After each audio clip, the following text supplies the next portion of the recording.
Start करते हैं हम लोग क्वेश्चन नंबर फर्स्ट।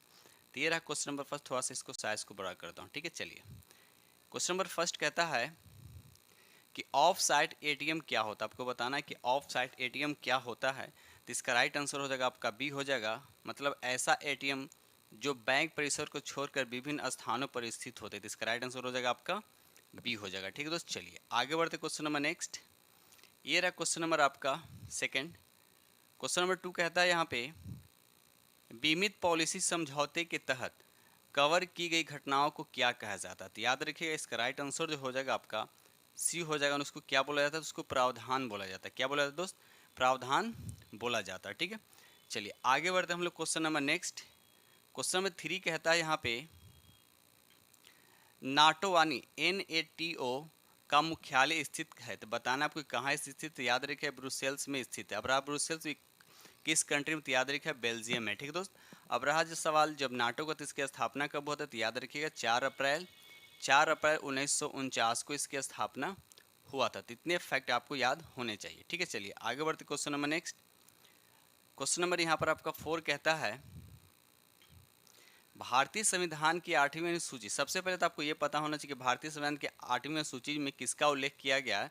तो भाषा का उल्लेख किया गया। ये पहली बात आप लोग याद रखिएगा, भाषा का उल्लेख किया गया 8वीं सूची में। तो फिर पूछा जा रहा है कि 8वीं सूची में कितनी भाषाओं का उल्लेख किया गया। तो याद रखिएगा इसका राइट आंसर जो हो जाएगा आपका डी हो जाए, यानी 22 भाषाओं का उल्लेख किया गया है। ठीक है दोस्त, चलिए आगे बढ़ते क्वेश्चन नंबर 5। क्वेश्चन नंबर यहाँ पर 5 कहता है निम्नलिखित में से कौन सा एक भारतीय संविधान की प्रस्तावना का भाग नहीं है। तो इसका राइट आंसर जो हो जाएगा आपका डी हो जाएगा संघात्मकता जो है भारतीय प्रस्तावना का भाग नहीं है। बाकी सभी समाजवाद, प्रजातांत्रिक, धर्मनिरपेक्षता, ये सभी क्या है? भारतीय संविधान की प्रस्तावना का भाग है। ठीक है दोस्त, चलिए आगे बढ़ते क्वेश्चन नंबर नेक्स्ट। ये रहा क्वेश्चन नंबर आपका 6। क्वेश्चन नंबर 6 कहता है आजाद दस्ता बिहार में किस आंदोलन के दौरान एक्टिव यानी सक्रिय रहा। तो याद रखिएगा इसका राइट आंसर जो हो जाएगा आपका डी हो जाए, भारत छोड़ो आंदोलन। अब भारत छोड़ो आंदोलन की बात आती कब हुआ था? तो याद रखिए 1942 में। 1942 में, यानी कहने का मतलब ये हुआ कि आज़ाद दस्ता बिहार में भारतीय छोड़ो आंदोलन के दौरान क्या था? एक्टिव था। ठीक है दोस्त, चलिए और ये बिहार में इसकी शाखाएं कहाँ कहाँ? तो याद रखिए भागलपुर और पूर्णिया में। अब रहा सवाल कि आज़ाद दस्ता का उद्देश्य क्या है। इस दस्ता का उद्देश्य है तोड़ फोड़ की घटनाओं को अंजाम देना, छापामार युद्ध के लिए ट्रेनिंग देना। ये इसका उद्देश्य था। किसका? आज़ाद दस्ता का। ठीक है दोस्त, चलिए अब इसका गठन कौन किया था? तो याद रखिएगा जयप्रकाश नारायण जब जेल से फरार होने के बाद बिहार में आज़ाद दस्ता का गठन किया था। तो इतने फैक्ट याद होने चाहिए। चलिए आगे बढ़ते question number next. Question number यहाँ पे 7 कहता है 1946 ईस्वी में गठित आंतरिक सरकार के मंत्रिमंडल में श्रम विभाग किसे सौंपा गया था? श्रम विभाग किसे सौंपा गया? तो याद रखिएगा जगजीवन राम को सौंपा गया था। याद रखिए जगजीवन राम को सौंपा गया था। एक क्वेश्चन यहाँ पर पूछता है डॉक्टर राजेंद्र प्रसाद से रिलेटेड कृषि विभाग इनको दिया था। किनको? जो डॉक्टर राजेंद्र प्रसाद को कृषि विभाग इनको दिया गया था। ठीक है दोस्त, चलिए याद रखिएगा। चलिए आगे बढ़ते क्वेश्चन नंबर नेक्स्ट। ये रहा क्वेश्चन नंबर आपका 8। संविधान सभा का स्थायी अध्यक्ष कौन थे? तो याद रखिए डॉक्टर राजेंद्र प्रसाद को संविधान सभा का स्थायी अध्यक्ष बनाया गया था 11 दिसंबर। याद रखिए 11 दिसंबर 1946 को इनको संविधान सभा का स्थायी अध्यक्ष बनाया गया था। और अस्थायी पूछेगा तो याद रखिए डॉक्टर सच्चिदानंद सिन्हा को। ठीक है दोस्त, चलिए इनको कब बनाया गया था? तो 9 दिसंबर 1946 को टेम्प्रोरी इनको बनाया गया था। ठीक है, तो इतने फैक्ट याद होने चाहिए। चलिए आगे बढ़ते क्वेश्चन नंबर नेक्स्ट। ये रहा क्वेश्चन नंबर आपका 9 कहता है राष्ट्रपति की अनुपस्थिति में उसके समस्त कार्य किसके द्वारा किया जाता है? तो याद रखिए उपराष्ट्रपति के द्वारा किया जाता है। ठीक है दोस्त, चलिए आगे बढ़ते क्वेश्चन नंबर नेक्स्ट। ये रहा क्वेश्चन नंबर आपका 10 कहता है निम्नलिखित में से किस नाभिकीय संधि का भारत सदस्य है? ये आपको बताना। तो इसका राइट आंसर जो हो जाएगा आपका बी हो जाएगा PTBT। याद रखिए PTBT। ठीक है, तो इसको बोलते हैं हम लोग क्या? आंशिक परमाणु परीक्षण प्रतिबंध। ठीक है, चलिए आगे बढ़ते क्वेश्चन नंबर नेक्स्ट। ये रहा क्वेश्चन नंबर आपका 11 कहता है 1942 ईस्वी में किस त्यौहार के अवसर पर जयप्रकाश नारायण हजारीबाग जेल से भाग निकले? ठीक है ना, तो बहुत सबसे पहली बात आपको ये याद होना चाहिए कि जयप्रकाश नारायण को किस जेल में रखा गया था जहां से वो फरार हो गए थे। तो याद रखिए हजारीबाग जेल। और जब हजारीबाग जेल से जब ये फरार हुए थे तो उस वक्त की कौन सा त्यौहार था ये आपसे पूछा है। तो याद रखिए दीपावली था। याद रखिए दोस्त क्या था? दीपावली। ठीक है दोस्त, चलिए ये आपको याद होने चाहिए। चलिए आगे बढ़ते question number next. Question number यहाँ पर 12 कहता है निम्नलिखित में से कौन सा संयुक्त राष्ट्र संघ का अभिकरण नहीं है। कौन नहीं है, तो इसका राइट आंसर जो हो जाएगा आपका, तो कौन नहीं है तो याद रखिए इसका राइट आंसर जो हो जाएगा आपका डी होगा, अंतर्राष्ट्रीय न्यायालय जो है इसके सदस्य नहीं है। ठीक है, तो चलिए आगे बढ़ते question number next. Question number यहाँ पे 13 कहता है कौन सा उर्वरक किसान खाद के नाम से जाना जाता है। याद है किसान खाद के नाम से कौन सा उर्वरक जाना जाता है, तो याद रखिए कैल्शियम अमोनियम नाइट्रेट को किसान खाद के नाम से जाना जाता है। ठीक है, तो चलिए आगे बढ़ते क्वेश्चन नंबर नेक्स्ट। ये रहा क्वेश्चन नंबर आपका 14। 1 हेक्टेयर सेंटीमीटर से पानी की कुल मात्रा होगी, कितना होगी, तो याद रखिएगा इसका राइट आंसर जो हो जाएगा आपका बी हो जाएगा 1 लाख लीटर। याद रखिएगा 1 लाख लीटर। ठीक है, तो चलिए आगे बढ़ते question number next. Question number यहाँ पर 15 कहता है केले का काकीय प्रबंधन होता है किसके द्वारा होता है, तो इसका राइट आंसर हो जाएगा आपका डी होगा, यानी संकर द्वारा क्या होता है, संकरण किया जाता है, इसके द्वारा केले का क्या होता है, कायिक प्रबंधन होता है। ठीक है, तो चलिए आगे बढ़ते क्वेश्चन नंबर नेक्स्ट। ये रहा क्वेश्चन नंबर आपका डी। क्वेश्चन नंबर 16 कहता है निम्नलिखित में से कौन सा उर्वरक तीव्र आर्द्रता ग्राही होता है, मतलब तीव्र आर्द्रता यानी नमी को क्या करता है, खींचता है। तो याद रखिए इसका राइट आंसर कौन है, तो याद रखिए यूरिया। याद रखिए दोस्त कौन है, तो यूरिया। ठीक है, जो क्या करता है आर्द्रता को ग्रहण करने में सक्षम है बहुत तेजी से। ठीक है, चलिए आगे बढ़ते question number next. Question number 17 कहता है खेत में हरी खाद वाली फसल की पलटाई की उपयुक्त अवस्था कौन सी थी। याद रखिए इसका राइट आंसर जो हो जाएगा आपका ए हो जाएगा, फूल आने से पूर्व की अवस्था, फूल आने से पूर्व की अवस्था। ठीक है दोस्त, चलिए आगे बढ़ते question number next. Question number यहाँ पर 18 कहता है फल के रस में चीनी की सांद्रता मापी जाती है। फल के रस में चीनी की सांद्रता किसमें मापी जाती है, तो इसका राइट आंसर जो हो जाएगा आपका बी हो जाएगा, रिफ्रैक्टोमीटर। रिफ्रैक्टोमीटर द्वारा क्या किया जाता है, फल के रस में चीनी की सांद्रता मापी जाती है। ठीक, चलिए आगे बढ़ते question number next. Question number यहाँ पे 19 कहता है जेली बनाने में पेक्टिन का प्रमुख कार्य क्या है। देखिए जेली बनाने में पेक्टिन का इसका मेन काम क्या है, फलों के रस का थक्का बनाना। फलों के रसों को थक्का बनाने में इसका मेन काम है किसका, पेक्टिन का। जेली किससे बनाते हैं, सबसे पहले ये भी याद होना चाहिए कि पके फलों के माध्यम से जेली का निर्माण किया जाता है। ठीक है, और पेक्टिन का काम क्या है, जो फल का रस होता है उसका थक्का बनाने में इसका उपयोग किया जाता है। ठीक है, तो चलिए आगे बढ़ते question number next. Question number यहाँ पे 20 कहता है टमाटर का लाल रंग किस रंजक के कारण होता है, तो याद रखिए इसका राइट आंसर हो जाएगा लाइकोपिन। याद रखिएगा लाइकोपिन के कारण क्या होता है, टमाटर का रंग क्या होता है दोस्त, लाल होता है। ठीक है, चलिए आगे बढ़ते क्वेश्चन नंबर 21 कहता है नींबू का फल प्रचुर स्रोत यानी इसमें कौन सा एसिड सब पाया जाता है, तो याद रखिए सिट्रिक एसिड पाया जाता है। ऑप्शन हो जाएगा आपका बी हो जाएगा, और सिट्रिक एसिड में क्या होता है, विटामिन सी की मात्रा बहुत ज़्यादा होता है, याद रखिएगा। ठीक है दोस्त, चलिए आगे बढ़ते question number next. Question number 22 कहता है केंद्रीय एगमार्क प्रयोगशाला कहाँ स्थित है, तो याद रखिएगा केंद्रीय एगमार्क प्रयोगशाला कहाँ थी, नागपुर में है। अब जब केंद्रीय एगमार्क का बात आता है तो इसका काम क्या, याद रखिएगा एगमार्क एक प्रमाण चिन्ह होता है जो भारत के कृषि और खाद्य पदार्थों पर लगाया जाता है। ठीक है दोस्त, चलिए आगे बढ़ते क्वेश्चन नंबर 23 कहता है किस वर्ष नासरुद्दीन ने बिहार का शासक ख्वाजा जहां को सौंप दिया था, तो याद रखिए इसका राइट आंसर जो हो जाएगा आपका बी हो जाएगा 1394 ईस्वी में। ठीक है दोस्त, चलिए आगे बढ़ते question number next. Question number 24 कहता है नालंदा विश्वविद्यालय को किसने ध्वस्त किया था। याद रखिए नालंदा विश्वविद्यालय को किसने ध्वस्त किया था, तो याद रखिए बख्तियार खिलजी ने नालंदा विश्वविद्यालय को ध्वस्त किया था। और कब किया था, तो याद रखिए 1198 ईस्वी में। नालंदा विश्वविद्यालय को तो ध्वस्त किया ही किया था, साथ ही साथ ये किया था विक्रमशिला विश्वविद्यालय को भी। ठीक है दोस्त, चलिए तो ये भी फैक्ट याद होने चाहिए। क्वेश्चन नंबर यहाँ पे 25 कहता है पटना में स्थित गोलघर का निर्माण किस गवर्नर जनरल के काल में हुआ था, तो याद रखिए इसका राइट आंसर जो हो जाएगा आपका डी हो जाएगा, लॉर्ड कॉर्नवालिस के शासन काल में हुआ था। और कब हुआ था, तो 1786 में। और किस उद्देश्य से इसका बनाया गया था, तो इस भवन के निर्माण का उद्देश्य था अनाज का भंडारण करना यानी स्टोर करना। ठीक है दोस्त, चलिए आगे बढ़ते question number next. Question number 26 कहता है बिहार में ब्रिटिश सत्ता का सर्वप्रथम विरोध किसने किया, तो याद रखिए इसका राइट आंसर जो हो जाएगा आपका अली गौहर ने सबसे पहले बिहार में ब्रिटिश सत्ता का सर्वप्रथम विरोध किया था। तो ये चीज़ याद होने चाहिए। चलिए आगे बढ़ते question number next. Question number 27 कहता है झंडा गान विश्व में विश्व तिरंगा प्यारा के रचयिता कौन है। तो याद रखिए इसका राइट आंसर जो हो जाएगा आपका ए हो जाएगा श्यामलाल गुप्ता पार्षद। ठीक दोस्त, चलिए आगे बढ़ते question number next.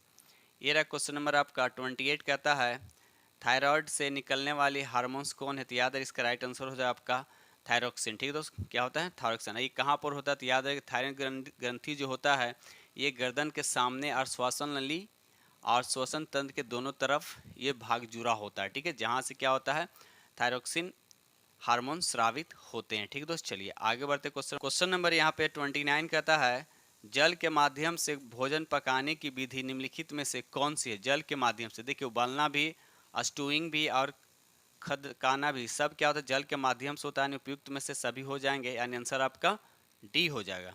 Question number 30 कहता है ढोकला बनाने की प्रमुख विधि कौन है। ढोकला किसके द्वारा बनाया तो याद रखिएगा एक खमीकरण के द्वारा क्या था ढोकला बनाया जाता है। और ये सबसे अधिक कहाँ प्रसिद्ध है तो याद रखिए गुजरात और उत्तर भारत का ये प्रमुख व्यंजन है। और खमीर बनाने में एक मेन भूमिका अदा करता है कौन तो कवक, याद रखिएगा कवक के माध्यम से होता है। ठीक है दोस्त, चलिए आगे बढ़ते क्वेश्चन नंबर नेक्स्ट।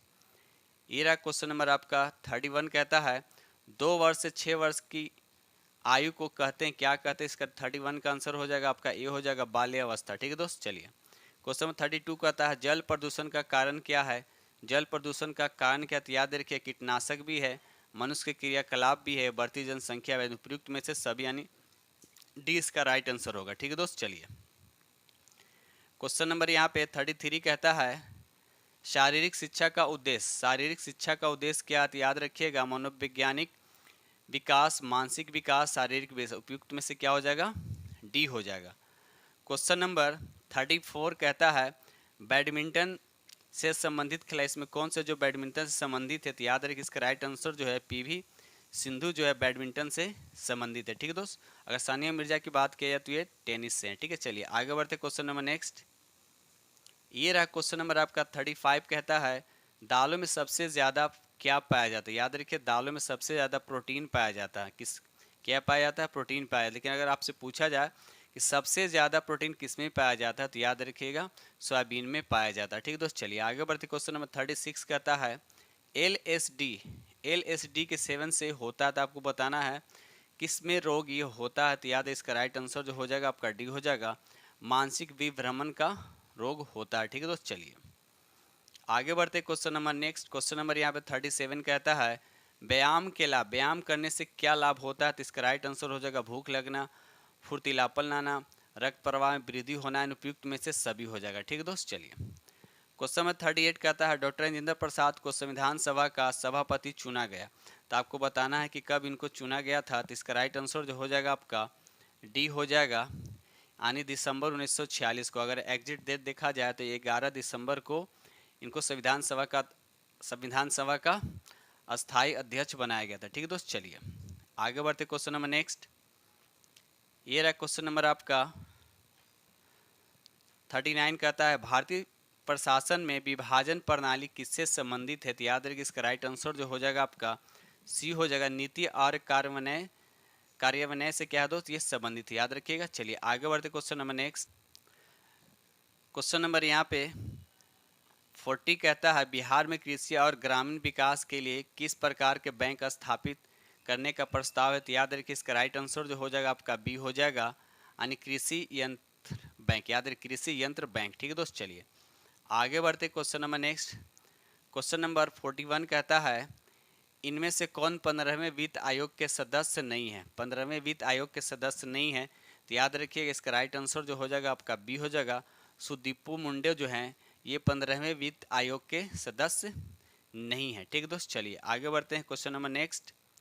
ये रहा क्वेश्चन नंबर आपका 42 कहता है आर्थिक विकास का सबसे अच्छा सूचकांक किसके द्वारा प्रदान किया जाता है तो इसका राइट आंसर जो हो जाएगा आपका बी हो जाएगा प्रतिवर्ष व्यक्ति वास्तविक आय में वृद्धि। याद रखिए इसका राइट आंसर जो हो जाएगा आपका बी हो जाएगा। चलिए आगे बढ़ते question number next. Question number यहाँ पे 43 कहता है भारतीय कला में बुद्ध के जीवन की किस घटना का चित्रण द्वारा हुआ है तो इसका राइट आंसर जो हो जाएगा आपका बी हो जाएगा यानी प्रथम उपदेश द्वारा। याद रखिए प्रथम उपदेश। और सबसे पहले प्रथम उपदेश कहाँ दिए थे? ये सारनाथ में दिए। सारनाथ कहाँ थी? बिहार में। ठीक दोस्त, चलिए आगे बढ़ते। क्वेश्चन नंबर यहाँ पे 44। क्वेश्चन नंबर 44 कहता है गौतम बुद्ध का जन्म लुबनी में हुआ था, इसकी पुष्टि किसके अभिलेख हुआ था? क्वेश्चन नंबर 40 कहता है गौतम बुद्ध का जन्म लुबनी में हुआ था, इसकी पुष्टि किसके अभिलेख से हुआ था? तो याद रखिए इसका राइट आंसर जो हो जाएगा आपका सी हो जाएगा, अशोक। याद रखिए अशोक के अभिलेख से इसकी पुष्टि हुआ था कि गौतम बुद्ध का जन्म कहाँ हुआ था? तो लुबनी में। ठीक दोस्त, चलिए आगे बढ़ते question number next. Question number यहाँ पे 45 कहता है निम्नलिखित में से कौन सा स्थल प्रागैतिहासिक चित्रकला के लिए प्रसिद्ध है? इसका राइट आंसर जो हो जाएगा आपका बी हो जाएगा, भीमबेटका। याद रखिए भीमबेटका के लिए ये प्रसिद्ध है। ठीक है दोस्त, चलिए आगे बढ़ते। क्वेश्चन नंबर 46 कहता है यहाँ पे 46 कहता है यहाँ पे आत्मीय सभा की स्थापना इनमें से किसने की थी? याद रखिएगा आत्मीय सभा की स्थापना इनमें से किसने की थी? तो इसका राइट आंसर जो हो जाएगा राजा राम मोहन राय ने की थी। अभी कब की थी? तो ये भी डेट भी याद रखिएगा 1815 ईस्वी में। याद रखिए 1815 ईस्वी में। ठीक है दोस्त, चलिए question number next. Question number यहाँ पे 47 कहता है किसके वायसराय काल में भारत की राजधानी कलकत्ता से नई दिल्ली स्थानांतरित की गई थी? तो इसका राइट आंसर जो हो जाएगा आपका बी हो जाएगा, लॉर्ड हार्डिंग के समय। याद रखिए लॉर्ड हार्डिंग के समय। ठीक दोस्त, अब ये कब किया गया था? तो याद रखिएगा 1911 में। 1911 में कलकत्ता से दिल्ली स्थानांतरित किया था क्या? भारत की राजधानी। ठीक है दोस्त, चलिए आगे बढ़ते question number next. Question number 48 कहता है इनमें से किस मुगल सम्राट ने राजा राम मोहन राय को अपने दूत के रूप में लंदन भेजा है? याद रखिएगा अकबर द्वितीय ने राजा राम मोहन को अपने दूत के रूप में कहाँ भेजा है? कहाँ भेजे? तो याद रखिए लंदन में। ठीक है दोस्त, चलिए आगे बढ़ते क्वेश्चन नंबर नेक्स्ट। ये रहा क्वेश्चन नंबर आपका 49। क्वेश्चन नंबर 49 कहता है हिंदू विधवा पूर्ण विवाह अधिनियम निम्न में से किस वर्ष पारित हुआ था? तो इसका राइट आंसर जो हो जाएगा आपका याद रखिएगा ये हो जाएगा 1956 में, 1856 में। याद रखिए दोस्त 1856 में ये पारित हुआ था। ठीक है दोस्त, चलिए आगे बढ़ते। क्वेश्चन नंबर 50 कहता है ईस्ट इंडिया कंपनी की स्थापना के समय भारत का शासक कौन था? ईस्ट इंडिया जब कंपनी की स्थापना हो रहा था उस समय भारत का शासक कौन था? तो याद रखिए इसका राइट आंसर जो हो जाएगा आपका सी हो जाएगा यानी अकबर। ठीक है दोस्त, चलिए आगे बढ़ते question number next. Question number यहाँ पर 51 कहता है शेख निजामुद्दीन औलिया इनमें से किस सूफी संत के शिष्य थे? तो इसका राइट आंसर जो हो जाएगा आपका ए हो जाएगा, बाबा फरुद्दीन गंज ए शकर के क्या थे? ये शिष्य थे। ठीक है दोस्त, चलिए क्वेश्चन नंबर यहाँ पर 52 कहता है इन बादशाहों में से कालंदर के नाम से कौन विख्यात था? तो याद रखिएगा बाबर। ठीक है, अब मुगल वंश के कौन थे? ये संस्थापक थे, भी साथ साथ याद रखिएगा। चलिए आगे बढ़ते हैं। क्वेश्चन नंबर यहाँ पर हम लोग 53 कहता है निम्नलिखित में से किस राज्य में 2011 की जनगणना के जनसंख्या का ह्रास यानी जनसंख्या में क्या हुआ? कमी दर्ज हुआ? तो एक इकलौता राज्य है जिसका नाम है आपका नागालैंड। ठीक है दोस्त, सब बाकी सभी में क्या हुआ? वृद्धि दर बढ़ानी भारत। और देखा जाए तो 2011 के जनगणना के अनुसार जनसंख्या वृद्धि दर कितना होता है? 17.64 की वृद्धि दर्ज की गई। लेकिन नागालैंड में क्या हुआ है? यहाँ की जनसंख्या में क्या हुआ? कमी हुआ है। ठीक है दोस्त, चलिए आगे बढ़ते question number next. Question number यहाँ पे 54 कहता है इनमें से कौन राष्ट्रीय विकास परिषद का हिस्सा नहीं है? तो याद रखिए इसका राइट आंसर जो हो जाएगा आपका सी हो जाएगा नीति आयोग के उपाध्यक्ष। ठीक है दोस्त, चलिए आगे बढ़ते question number next. Question number यहाँ पे 55 कहता है, ठीक है 55 का सूची 1 को सूची 2 के साथ मिलान करना है। सरकारी आयोग किससे संबंधित? ये केंद्र राज्य से संबंधित है। तो यानी ए का हो जाएगा आपका, देखा जाए तो यहाँ पर दे रखा है इधर ए का 3 यानी केंद्र राज्य से संबंधित है। और तो ए का हो जाएगा 3। तो देखिए ए का 3 हो जाते ऑप्शन यहाँ पर देखिए सिर्फ यहीं पर एक दे रखा है ए का 3, बाकी किसी में यहाँ पर नहीं। इसका मतलब ये हुआ कि ये ऑप्शन आपका राइट हो गया, बस एक मिल गया, बाकी आगे मिलाने की ज़रूरत नहीं यहाँ, लेकिन सही मिलना चाहिए। ठीक है तो चलिए आगे बढ़ते question number next. Question number यहाँ पे 56 कहता है वे दो ग्रह जिनके उपग्रह नहीं थे। याद रखिए इसका राइट आंसर हो जाएगा ये हो जाएगा बुध और शुक्र। ऐसे दो ग्रह हैं जिनके एक भी उपग्रह नहीं है। ठीक है दोस्त, चलिए आगे बढ़ते हम लोग। क्वेश्चन नंबर 57 कहता है लक्षद्वीप लक्षद्वीप द्वीप समूह में से बताना किस द्वीप समूह में यानी किस सागर में स्थित है, तो इसका राइट आंसर हो जाएगा आपका बी हो जाएगा, ये अरब सागर में स्थित है। अब लक्षद्वीप की बात आई तो इसकी राजधानी कहाँ, तो याद रखिए कावरती इसकी राजधानी। ठीक है दोस्त, चलिए आगे बढ़ते question number next. Question number यहाँ पे 58 कहता है निम्नलिखित में से किस क्षेत्र का विश्व का फलोदान कहा जाता है, इसका राइट आंसर हो जाएगा आपका टुंड्रा। याद रखिए इसका राइट आंसर हो जाएगा आपका डी हो जाएगा। ठीक है दोस्त, चलिए आगे बढ़ते question number next. Question number यहाँ पर 59 कहता है निम्नलिखित में से किसे संसार की छत कहते हैं, तो याद रखिए पामीर के पठार को संसार का छत कहा जाता है। ठीक है दोस्त, चलिए क्वेश्चन नंबर यहाँ पे 60 कहता है निम्नलिखित में से कौन सा संसार का सबसे बड़ा मरुस्थल, तो याद रखिए सहारा मरुस्थल जो क्या है, ये संसार के सबसे बड़ा मरुस्थल है किस महादेश में, तो ये भी याद रखिएगा ये अफ्रीका महादेश में। ठीक है दोस्त, चलिए आगे बढ़ते क्वेश्चन नंबर नेक्स्ट। चलिए रहा क्वेश्चन नंबर आपका 61। क्वेश्चन नंबर 61 कहता है निम्नलिखित को कालानुक्रमण में लगाइए। ठीक है, अध्यय कूट को सही उत्तर चुनिए। देखिए सबसे पहले बताने कि चारों में सबसे पहले कौन सी घटना घटी थी, तो याद रखिएगा सबसे पहले स्वदेशी आंदोलन कब हुआ था, तो याद रखिएगा 1905 में हुआ था, तो पहले ये हुआ था। जलियांवाला बाग नरसंहार कब हुआ था, तो 1919 में हुआ था, ये भी याद रखिएगा। डांडी मार्च की बात की थी 1931 में हुआ था। भारत छोड़ो आंदोलन की बात करते हैं तो 1942 में हुआ था। तो इसी के अकॉर्डिंग देख लीजिए सबसे पहले कौन होगा, तो 4 नंबर होगा, उसके बाद 2 होगा, 4 के बाद 2 होगा, और 2 के बाद होगा आपका 1 होगा। ठीक है, यानी 4 2 1 यानी ऑप्शन आप पे जा रहा है बी पे जा रहा है। ठीक है, तो यानी 61 का राइट आंसर हो जाएगा बी हो जाएगा। चलिए आगे बढ़ते क्वेश्चन नंबर नेक्स्ट। चलिए यहाँ पर आपको देखना है 62 में आपको मिलान करने हैं। चलिए तो यहाँ पर थोड़ा सा ऊपर कर लेता हूँ। देखिए यहाँ पर पहला लिखा है बिपिन चंद्र पाल। बिपिन चंद्र पाल जो है आपको बताने यहाँ पर 62 का क्या होगा, तो इनका न्यू इंडिया है, यानी ए का 1 हो जाएगा, ए का 1, ए का 1। ठीक है, ए का 1, और अरविंद घोष जो हो जाएगा आपका वंदे मातरम, यानी बी का हो जाएगा आपका, यानी ए का हो गया 1, अब बी का हो गया आपका 3। तो पहले इतना देख लीजिए बी का क्या बोला हमने 3, तो ए का 1 बी का 3। देखिए ए का 1 और बी का 3, तो ए का 1 बी का 3 दो का ऑप्शन मिल रहा है। ठीक, उसके बाद देख लिए मोहम्मद अली कॉमरेड हो जाएंगे, मोहम्मद अली कॉमरेड, यानी डी का हो जाएगा आपका 2 हो जाएगा, डी का हो जाएगा आपका 2। तो डी का 2 देखा जाए तो ऑप्शन यहाँ पर ए पे जा रहा है, देखिए यहाँ ए पे जा रहा है। ठीक है दोस्त, मिला लीजिएगा अच्छे से। ठीक है, चलिए आगे बढ़ते क्वेश्चन नंबर नेक्स्ट। ये रहा क्वेश्चन नंबर आपका 63 कहता है बाल गंगाधर तिलक का राष्ट्रीयता को बढ़ावा देने हेतु अखबार निकाला जाता था, तो कौन सा अखबार निकाला जाता था, याद रखिएगा इसका राइट आंसर जो हो जाएगा केसरी। याद रखिएगा केसरी। तो ये कब सबसे पहले प्रकाशित हुआ था, याद रखिएगा 1881 में प्रकाशित हुआ था। ठीक है दोस्त, चलिए आगे बढ़ते क्वेश्चन नंबर नेक्स्ट।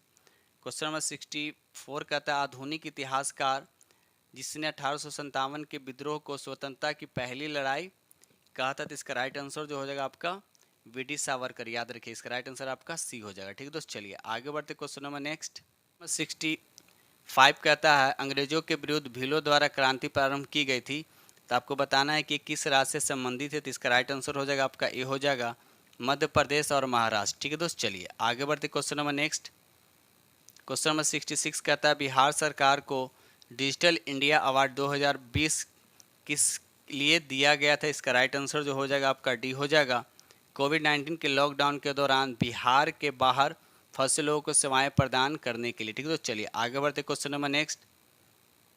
ये रहा क्वेश्चन नंबर आपका 67 कहता है किसके द्वारा स्वराज दल की स्थापना की गई थी। स्वराज दल की बात किया जा रहा है, तो याद रखिए इसका आंसर हो जाएगा आपका ए हो जाएगा चित्तरंजन दास के द्वारा इसकी स्थापना किया गया था। और कब किया गया था, तो याद रखिए 1923 ईस्वी में। याद रखिए 1923 ईस्वी में। ठीक है दोस्त, चलिए आगे बढ़ते क्वेश्चन नंबर नेक्स्ट।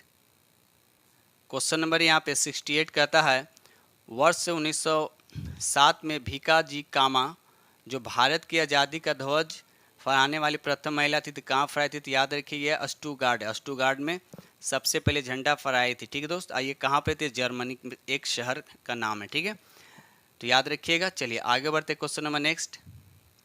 ये रहा क्वेश्चन नंबर आपका 69 कहता है बिहार में पंचायत निकायों में महिलाओं को 50% आरक्षण किस वर्ष प्रदान किया गया था, तो इसका राइट आंसर जो हो जाएगा बी हो जाएगा 2006 में प्रदान किया गया था। ठीक है, तो चलिए क्वेश्चन नंबर नेक्स्ट कहता है यहाँ पे क्वेश्चन नंबर 70 कहता है भारतीय राष्ट्रीय कांग्रेस के त्रिपुरी सम्मेलन में वर्ष 1939 में सुभाष चंद्र बोस को कांग्रेस का अध्यक्ष चुना गया था।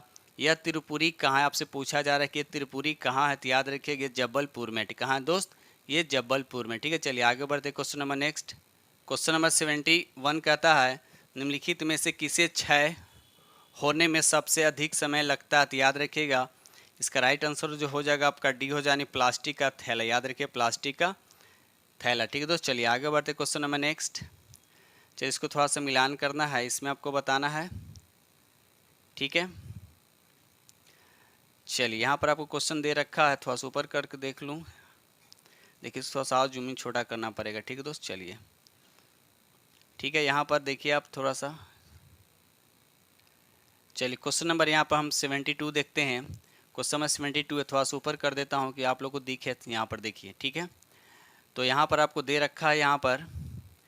ठीक है, कार्बन मोनोऑक्साइड से क्या प्रॉब्लम होता है, लीवर और किडनी को क्षय होता है, यानी ए का ये हो जाएगा। ठीक है, नाइट्रोजन के ऑक्साइड से क्या होता है, कैंसर होता है, यानी बी का 2 हो जाएगा। तो इतने देख लिए, 1 का ए और बी का 2। तो देखिए एक ही ऑप्शन यहाँ पर सी दिख रहा है। ठीक है, एक ही ऑप्शन यहाँ पर सी दिख रहा है, ए का 1 बी का 2, बाकी सब आप मिला लीजिएगा। ठीक है, धूल कण से क्या होता है, श्वसन संबंधी रोग होता है। शीशा से क्या होता है, केंद्रीय नर्वस सिस्टम में प्रॉब्लम होता है। ठीक है दोस्त, चलिए आगे बढ़ते question number next. Question number यहाँ पे 73 कहता है यूरो नॉर्म्स बनाए गए हैं, तो किसके लिए बनाए गए, तो याद रखिए इसका राइट आंसर जो हो जाएगा आपका सी हो जाएगा, वाहनों से निकलने वाली हानिप्रद गैसों को नियंत्रित करने के लिए। ठीक है दोस्त, चलिए आगे बढ़ते क्वेश्चन 74 कहता है निम्न ग्रीन हाउस गैसों में ऐसी कौन सी है जिसके द्वारा ट्रोपोस्फेयर में ओजोन प्रदूषण नहीं होता, तो याद रखिए इसका राइट आंसर जो हो जाए आपका बी हो जाए, कार्बन मोनोऑक्साइड। ठीक है दोस्त, चलिए आगे बढ़ते क्वेश्चन नंबर नेक्स्ट। ये रहा क्वेश्चन नंबर आपका 75 कहता है निम्नलिखित राज्यों में से उस राज्य को चुनिए जिसमें सर्वाधिक जनसंख्या में वन्य जीव अभयारण्य नेशनल पार्क है। याद रखिए इसका राइट आंसर जो हो जाएगा आपका सी हो जाएगा, मध्य प्रदेश। ठीक है दोस्त, 75 का आंसर हो जाएगा आपका मध्य प्रदेश। अगर देखा जाए तो इसमें 9 राष्ट्रीय उद्यान है और 25 अभयारण्य है। ठीक है दोस्त, चलिए आगे बढ़ते question number next. Question number 76 कहता है निम्नलिखित में कौन सी कृषि करने की प्रक्रिया पर्यावरण संरक्षण में सहायक है, तो याद रखिए इसका राइट आंसर जो हो जाएगा आपका डी हो जाएगा, जैविक खेती। याद रखिएगा जैविक खेती। ठीक है, तो चलिए आगे बढ़ते question number next. Question number यहाँ 77 कहता है नीचे दिए गए सूची में उसे चुनिए जो वर्ल्ड हेरिटेज साइट घोषित हुआ था, तो इसका राइट आंसर जो हो जाएगा आपका बी हो जाएगा, नंदा देवी जीव मंडल रिजर्व। ठीक है दोस्त, चलिए आगे बढ़ते question number next. Question number 78 कहता है निम्नलिखित दशाओं में से कौन वैश्विक ताप के असर को इंगित करती है, तो याद रखिए इसका राइट आंसर जो हो जाएगा आपका डी हो जाएगा, यानी उपयुक्त में से चारों हो जाएंगे, ए 1 2 3 4, यानी उपयुक्त में से चारों नहीं, ऑप्शन हो जाएगा आपका डी हो जाएगा। क्वेश्चन नंबर यहाँ पे 79 कहता है जंगली गधों का अभ्यारण्य कहाँ, याद रखिए जंगली गधों का अभ्यारण्य कहाँ है, तो इसका राइट आंसर जो हो जाएगा आपका सी होगा, कहाँ है, तो गुजरात में। याद रखिए दोस्त, गुजरात में। Question number next. ये रहा क्वेश्चन नंबर आपका 80 कहता है यूनेस्को ने अंतर्राष्ट्रीय मान्यता प्रदान की है, तो यूनेस्को ने अंतर्राष्ट्रीय मान्यता प्रदान की है, तो आपको बताना है किसको किसको अंतर्राष्ट्रीय मान्यता प्रदान मिला। ठीक है दोस्तों, याद रखिए इसका राइट आंसर जो हो जाएगा आपका ए हो जाएगा, यानी इसका राइट आंसर ए हो जाएगा, मतलब 1 और 2 दोनों को मिला अंतर्राष्ट्रीय मान्यता प्रदान। ठीक है दोस्त, चलिए आगे बढ़ते question number next. Question number यहाँ पे 81 कहता है निम्नलिखित में से कौन एक जैव अभ्यारण्य यूनेस्को के जैव अभ्यारण्य के विश्व तंत्र की सूची में सम्मिलित नहीं है, तो इसका राइट आंसर जो हो जाएगा आपका ए हो जाएगा, सिंपली पाल। याद रखिए सिंपली पाल। अब ये सिंपली पाल है कहाँ, तो याद रखिए ये उड़ीसा में। याद रखिए कहाँ है, तो उड़ीसा में। ठीक दोस्त, चलिए आगे बढ़ते क्वेश्चन नंबर नेक्स्ट। ये रहा क्वेश्चन नंबर आपका 82। क्वेश्चन 82 कहता है भारत के किस महानगर में वार्षिक प्रति व्यक्ति सर्वाधिक ठोस अपशिष्ट उत्पन्न होता है, तो याद रखिए इसका राइट आंसर जो हो जाएगा आपका सी हो जाएगा, कहाँ होता है, तो दिल्ली में होता है सबसे ज़्यादा। ठीक है दोस्त, चलिए आगे बढ़ते question number next. Question number 83 कहता है आज कार्बन डाइऑक्साइड के उत्सर्जन में सर्वाधिक योगदान करने वाला देश कौन है, सबसे ज़्यादा कार्बन उत्सर्जित कहाँ होता है, किस देश में होता है, तो याद रखिए यूएस यानी संयुक्त राज्य अमेरिका में। ठीक दोस्त, चलिए आगे बढ़ते क्वेश्चन नंबर नेक्स्ट। ये रहा क्वेश्चन नंबर 84 कहता है निम्नलिखित में से कौन सा कारक जैव विविधता के ह्रास के लिए सर्वाधिक महत्वपूर्ण कारक है?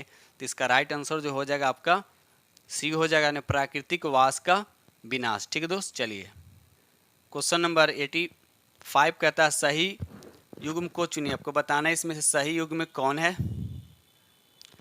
चलिए यहाँ 85 में से आपको बताना है कि सही युग्म को चुनिए। सही कौन थी? याद है खजुराहो का मंदिर जो है चंदेल से संबंधित, यानी चंदेल से। ठीक है दोस्त, लेकिन बाकी देखा था एलोरा कदराय सका से नहीं बल्कि एक राष्ट्रकूट से है। ठीक है, उसके बाद अगर महाबलीपुरम को देखा है तो इसको पल्लव हो जाएगा, महाबलीपुरम के लिए पल्लव हो जाएगा। और मीनाक्षी मंदिर जो यहाँ पर लिखा हुआ है पांडव से संबंधित है, याद रखिए पांडव से। ठीक है दोस्त, तो इस तरह से आपसे पूछा है कि राइट कौन, तो यहाँ पर आपका राइट आंसर हो जाएगा आपका डी हो जाएगा। चलिए आगे बढ़ते क्वेश्चन नंबर नेक्स्ट।